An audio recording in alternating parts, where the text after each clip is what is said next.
Okay.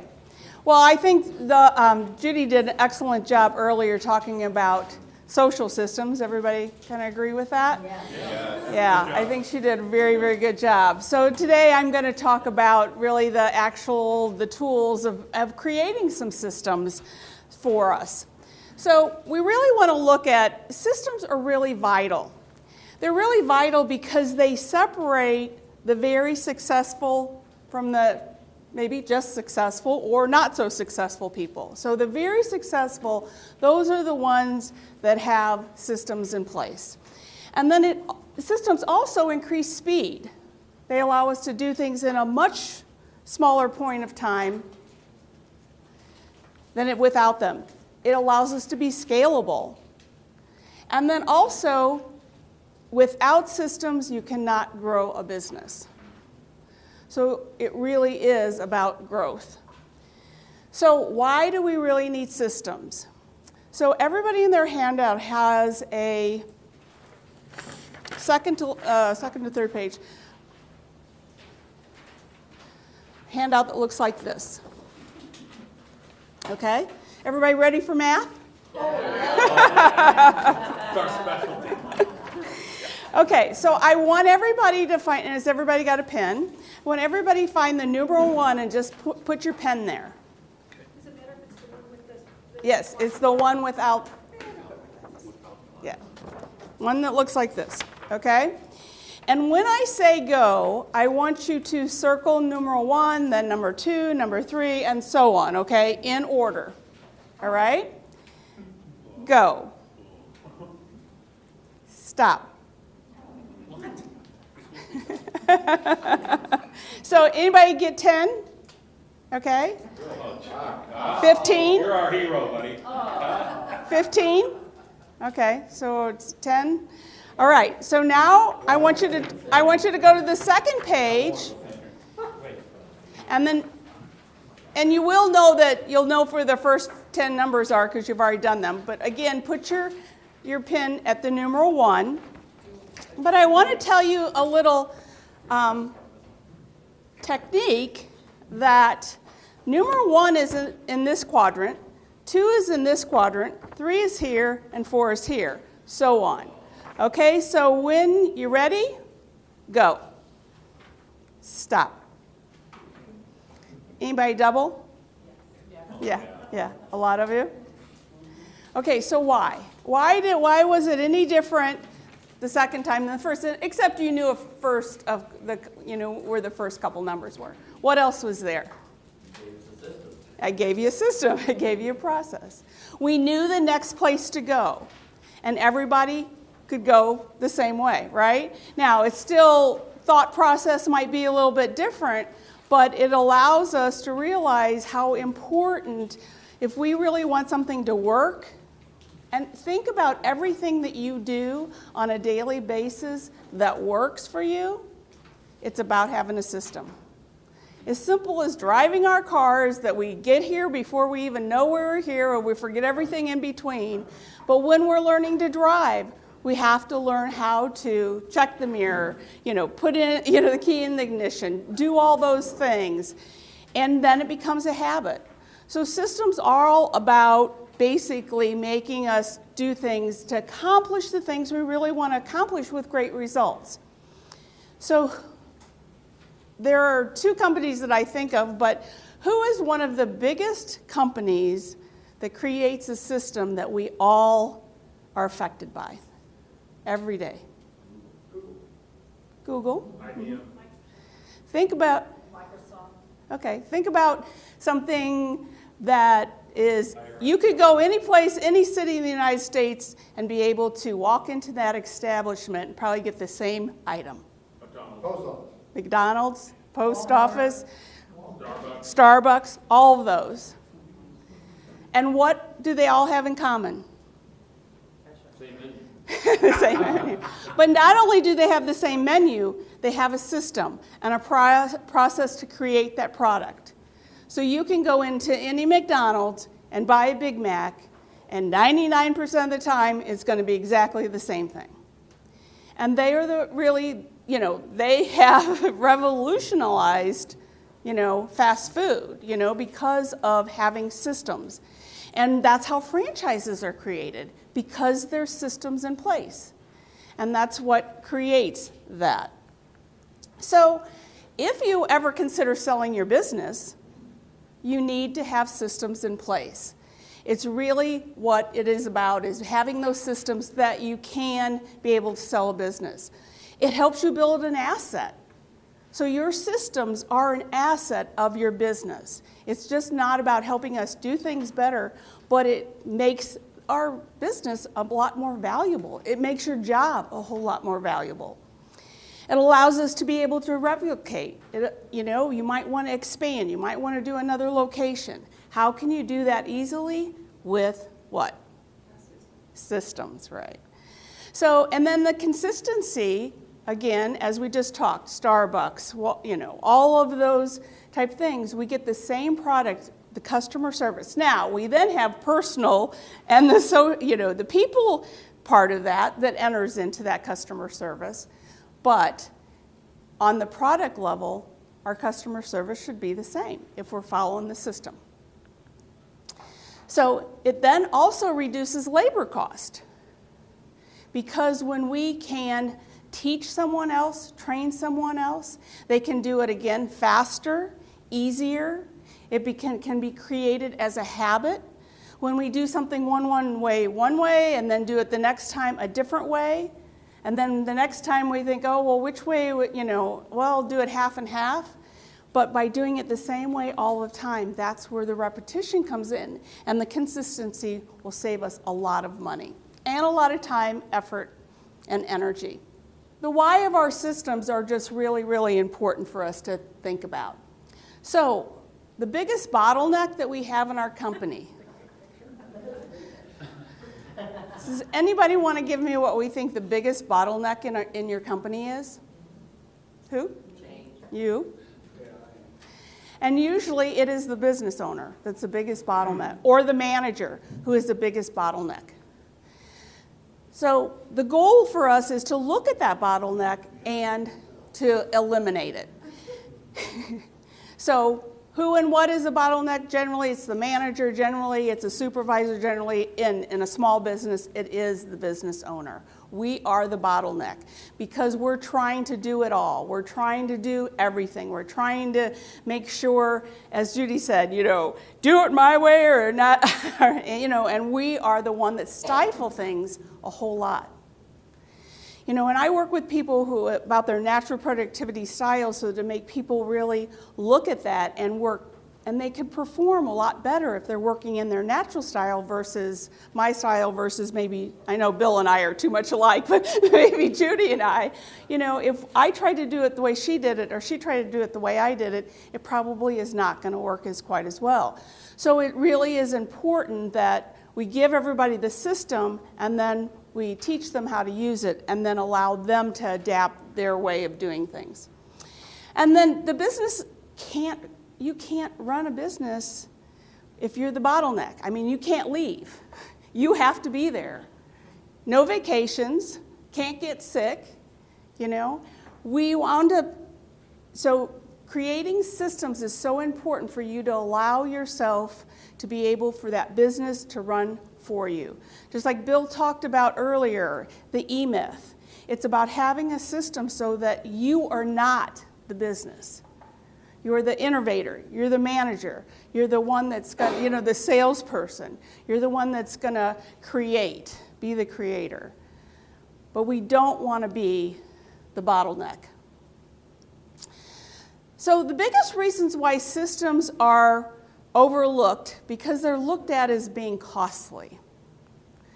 They're looked at as back of the house type things. The office people should do that.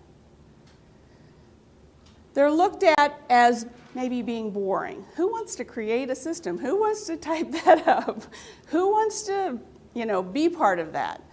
Well, it looks like it's just a waste of time. But in fact, it's really, we think, okay, I don't have time to do that because I have sales to do, or I don't have time to do that because other things are urgent. But the systems are really so important that they're costing you because they're not in place. Because you really can't move forward, as we were just talking before, without great systems. That's how we can grow our businesses the best way. That's how our employees can perform at their top. So the first part of creating systems is identifying the roles, right? So it's about identifying the roles, and so I want you to think, so this list that Bill had showed you earlier, I just want you to take a couple minutes and just really look at this list and consider all of the things, number one, that you're doing that are part of your job, and all of the things that you maybe should not be doing.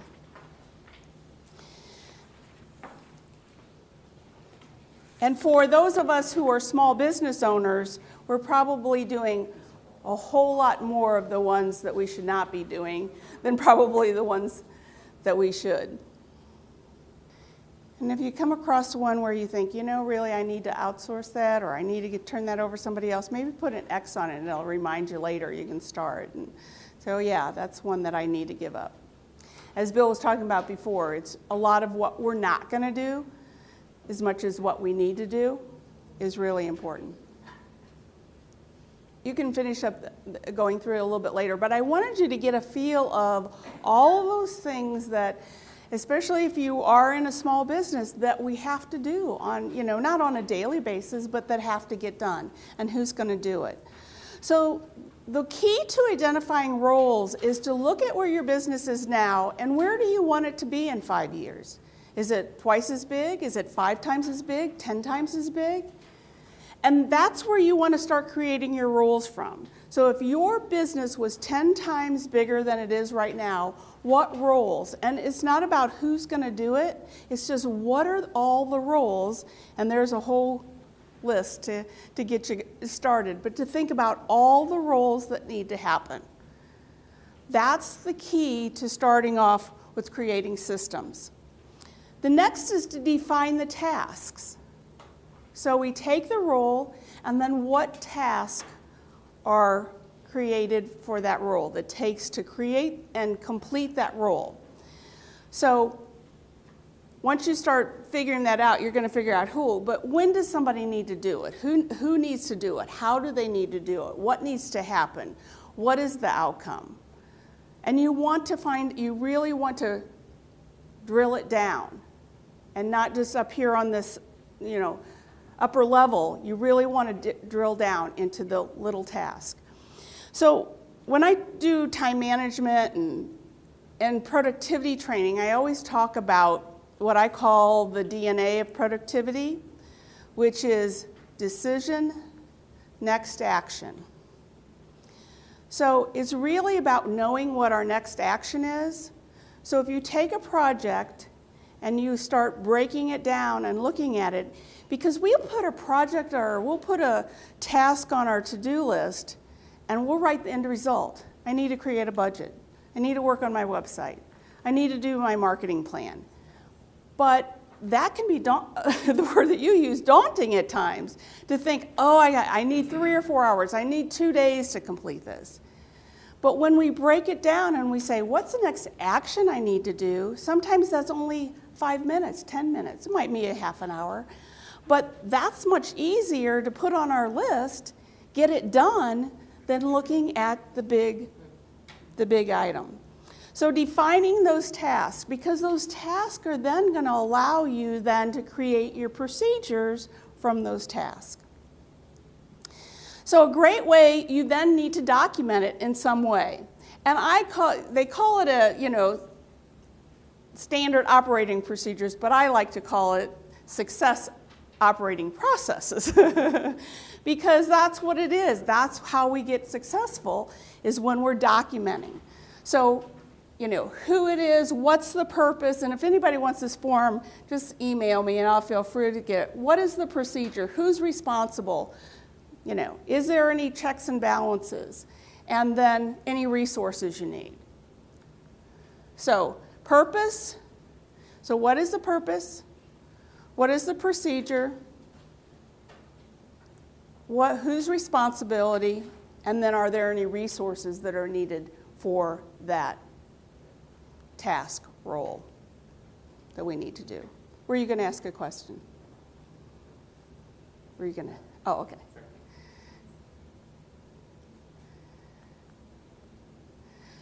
So a great way is creating checklist. Just even today when Steve was setting up and we were talking about doing things and having a checklist, making sure he has all of his equipment, that he has everything he needs. Checklists are a great way. I have a client who is a retail store, and they have an online store, and then they have the customers, the walk-ins. Well, online, they have to go through a certain process, because if they miss one little thing on the online store, either it might not get shipped or they might not get their money because they haven't hit that little button or that little check mark. So they have a little checklist where everybody that goes through, and then they can stop at any point through the process. They get a phone call, customer walks in, they can stop where they are, and somebody else can pick it up and continue, because they know what the next step is. So checklist in a lot of ways can be a great way of create and to help in your processes and your systems. And then flowcharts. Flowcharts give for a visual person, and you can have one of these or you can have multiple of these, and I really recommend different processes. Each process or system has a multitude of these because we all learn a little bit differently.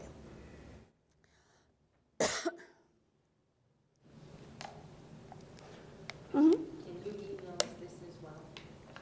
Sure. And I'll just kind of go through this. So this is a flowchart that I use with a lot of my clients. And basically, when you're feeling overwhelmed or you feel like you want to start, you're going to create a system, take a few minutes and do a brain dump. And that means get everything out of your head and onto a piece of paper. Anytime you're stressed, anytime you're feeling overwhelmed, don't know what the next thing to do, take the minute and just do a brain dump. And then you can look at those things and then start making your decision. Do I need to do this, or does somebody else need to do it? So yes, I need to do it, or no, I don't. If I don't need to do it, do I not need to do it ever, or do I not need to do it now? Then if now, when do I review it? And then you go back to the decision again. And then if it's a yes, who do I delegate it to? If you're a manager of any kind, that's the first question you should be asking yourself. Who can I delegate this to? Define the time length that it needs to happen, when the due date, do the work, and then deliver the results. So having a flow chart of what that looks like with some scenarios in it, So if the customer says this, we go down this road. If they say this, we go down this road. This, we can go down this road. So it allows everybody to be consistent on how they might handle a customer complaint, something like that, or an issue. Videos are a great way, training videos. So the client that I was just telling you about, as I said, they sell retail and then they sell online. So they ship a lot of things. And because they do, they have to repackage what comes to them, because it's not strong enough to ship out, into the local UPS or one of them, because they come in on big trucks and they're all bundled. So they have to repackage them. So we decided we would videotape the guys repackaging it so that everybody packaged it the same way and that it was secure enough that it wouldn't get damaged in shipment. And it's been wonderful, because then now they have somebody new coming in. They can hand them the hand procedure, but they can also then give them the video procedure. You can use a program if it's a program that you're trying to teach someone, something like Camtasia, something like that. I'll do that with some of my clients sometimes when I'm teaching them, say on Outlook. I'll do something in Camtasia when I'm teaching them, and then they have that to go back and look at and remember. So Camtasia is a recording program, so it will record my screen and my voice so that it can then become a MP3 or a video, basically the same way. So does anybody here currently do that, use either video in some way? You do? You want to share that? So Sure. Yeah, how you use it? Huh? How I use it. Yeah, do you use Camtasia? Well, I do, So it all is about steps. So what is the next step? Who's going to take that next step? And what is the desired outcome? And really the best way to do is when you're thinking about all those roles, you're thinking, okay, what is my company going to look at in 5 years, 10 years, or just five times bigger than it is right now? You're going to look at those roles, and then what is the results we want from those roles, and then you're going to just do it step by step. And again, the finer you can get those steps, the easier it is to teach someone, the easier it is for them to grasp hold of it, and it's easier to then process it. So as your business grows, you want to, of course, delegate, and then you're going to outsource the task. If you're a small business owner, you might be outsourcing each task. It could be in the department, finding out who's the best at doing that. And easier with step-by-step processes. Systems in place scaling becomes super easy. So it's just really about making that a little bit easier for everybody. Oh, didn't mean hit the wrong button, Fred. So he's talking about the blackout button. I just hit it. So so these are the things that you're really going to think about. So when you're thinking about delegating, thinking about it doesn't need to be your subordinates. You can outsource, you can hire temporary help, you can barter, especially small businesses can barter with other businesses, with other individuals. There's bartering companies out there. You can hire part-time help, temporary help, virtual assistants. I just got finished hiring an intern, and I've got another one I'm going to probably take on. So there are a lot of people that you can outsource, even creating your procedures for you or your processes. Hiring a temp person to come in and do all that typing or create that thing for you can make it a lot easier and take some of the pressure off. But the more you can get those done and the faster you can get them done, the better off you are. So there's a lot of systems already in place, and you might be feeling a little bit overwhelmed right now and thinking, God, I got to create all this stuff. But a lot of times, a lot of the systems are already created. And where are they? They're in our heads. We know how to do it. We've been doing it for forever, it seems like. We know how to do it, but how do we get that out of our head and into something so that we can share it with everybody else? Because we all think and work differently. And just because you know how to do it doesn't mean somebody else has ever been there, been exposed to that, and needs to do that. So it's really a catch-22. So without a systemized business, then there's no time to work on the business. We wind up just working in the business. That's what we're doing. And it really is about us working on so that we can grow, so that we can stay where we are, but just be better than what we are. And then you can't take time off. It all falls through the cracks. I had someone just the other day was working with one of my clients, and she said, well, I wound up taking the holidays off, and now I'm just feeling overwhelmed because I have all this stuff to do. And, it's because she didn't plan a little bit farther ahead. As Bill said, it's about the planning and getting ready. So without the systems, we need to systemize our business. There's no time to work on the business, so we get too busy with our business. So created systems eliminates the bottleneck, right? It identifies the roles is the next, define the task, create the training process, and then grow your business. Any questions, any comments that anybody has about that?